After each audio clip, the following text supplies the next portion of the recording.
नमस्कार दोस्तों, आज बात करते हैं पाइसेस यानी कि मीन राशि या असेंडेंट की। How 2026 will be for mean राशि और mean ascendant people.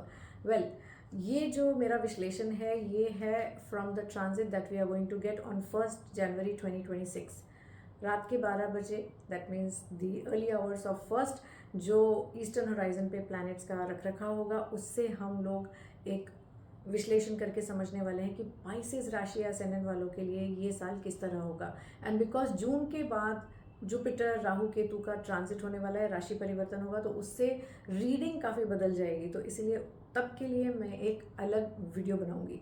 Before we begin एक ओवरव्यू ले लेते हैं। देखिए, this is the time to work really hard. और साढ़े साथी भी चल रही है, जिनकी भी मीन राशि है दैट इज स्पाइसेस में मून है, उनकी साढ़े साथी चल रही है और ये डीपेस्ट साढ़े साथी है। तो definitely this is the time to take care of your mental, physical and emotional health.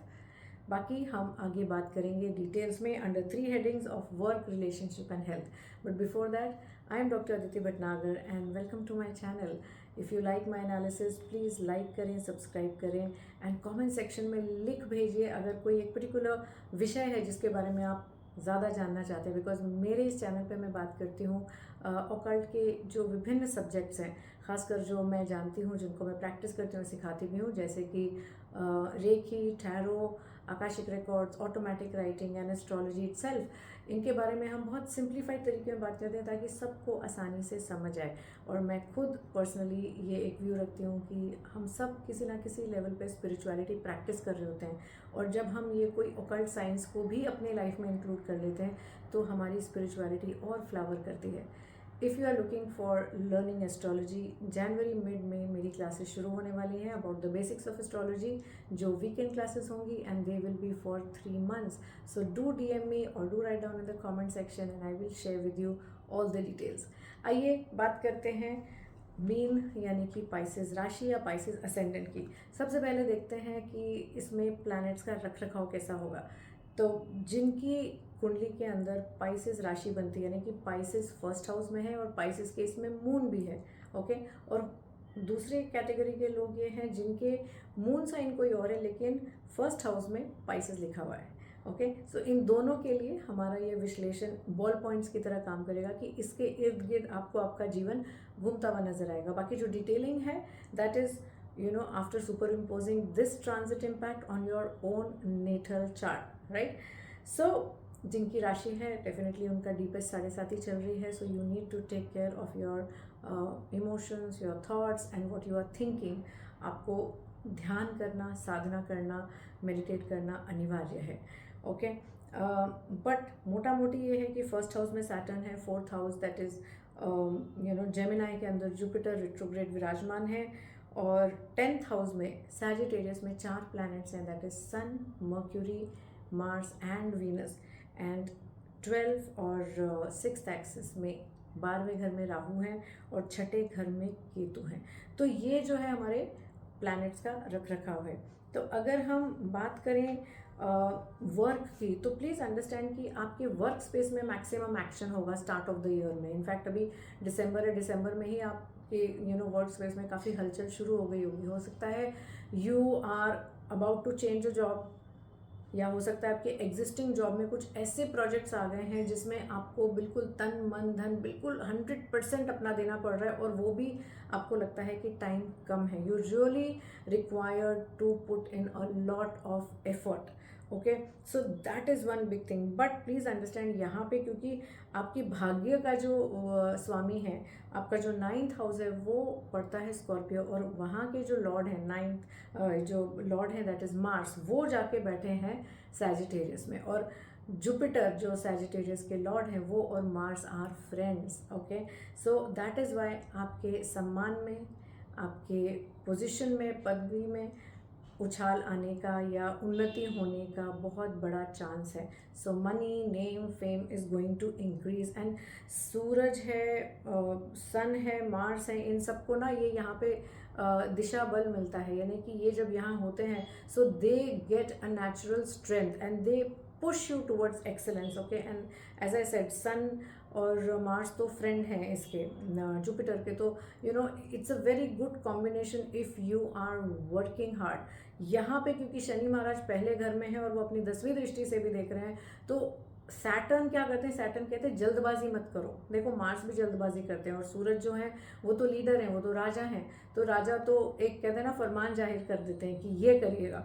But when it comes to Saturn, Saturn says no, you have to wait, think, be patient, be consistent, it requires hard work and you have to do the work in a very good fashion, कि कोई उसमें कोई कमी या गलती ना निकाल दे, है ना। बाकी वहाँ पे वीनस और मर्क्यूरी है जो एडेड स्पाइस देंगे, जो एडेड थोड़ा सा ग्लैमर देंगे, कि चीज़ों को किस तरह सजा के किस तरह अच्छे से उसको सामने प्रेजेंट किया जाए। So you have all the tools, all the resources to do great work, to win laurels.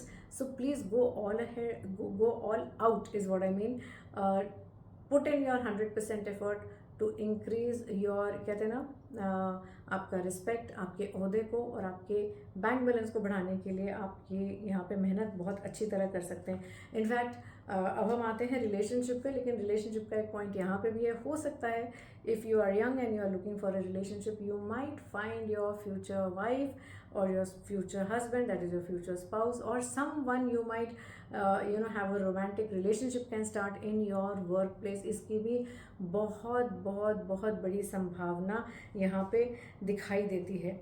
हालांकि एज आई सेड, क्योंकि आपका दिमाग जो है, आपकी सोच जो है, आपका 100% अटेंशन जो है, it would be on work, so हो सकता है कि आप, if you are already married, आपके थोड़े से वर्क लाइफ बैलेंस में प्रॉब्लम आए and you might not be able to enjoy a lot of happy family life, because as I said, you'll be more or less focused much more on work, making a life, really creating a mark in your professional life.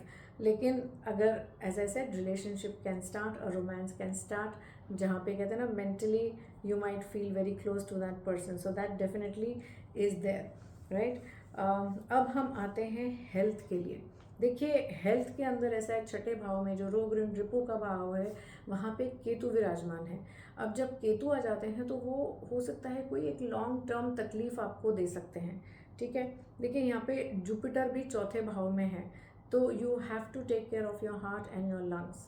सो आपका जो है ECG है या जो भी heart के scan है, उनके ऊपर थोड़ा सा ध्यान रखिए, कहीं कोई कैल्सिफिकेशन तो नहीं हो रही आपके हार्ट में, है ना, because that is also needed.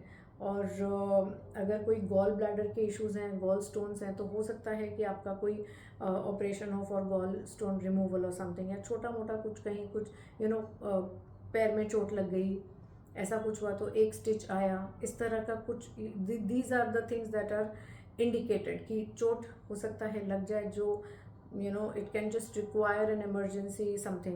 So these are possibilities, but basically you have to take care of your health, and more or less you have to also understand that यहाँ पे spine और bones related issues भी हो सकते हैं।